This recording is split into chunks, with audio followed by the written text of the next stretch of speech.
superluxo estão nesse momento a milhares de quilômetros do Brasil, mais especificamente em São Francisco, Vale do Silício, Califórnia. Você já assistiu ou ouviu falar no Star Wars? Numa das cenas, a princesa Leia envia um pedido de socorro via holograma. E essa cena ocorreu há mais de 30 anos. Quem diria que hoje estaríamos comunicando com você utilizando uma tecnologia que há 30 anos era considerada ficção científica? Pois é, a ficção científica do passado virou realidade no presente. Você já reparou a quantidade de inovações que hoje fazem parte da sua vida nasceram no Vale?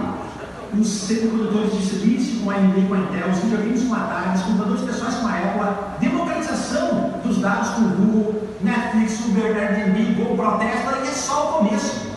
Cada vez mais tecnologias poderosas estão nas mãos de cidadãos e cidadãs comuns. Mas se você pensa que isso é apenas coisa do Vale do Silício, eu vou lhe propor o contrário. Para isso, eu vou chamar o Paulo, um grande amigo meu que está a 18 mil quilômetros do Brasil, em Xangai, na China. Senhoras e senhores, com vocês, Ricardo Geroel. Maurício, Ni Hao, Brasil. Aqui a China, que já foi por muito tempo a família do mundo, hoje é uma superpotência inovadora, há mais unicórnios aqui que em qualquer local deste planeta.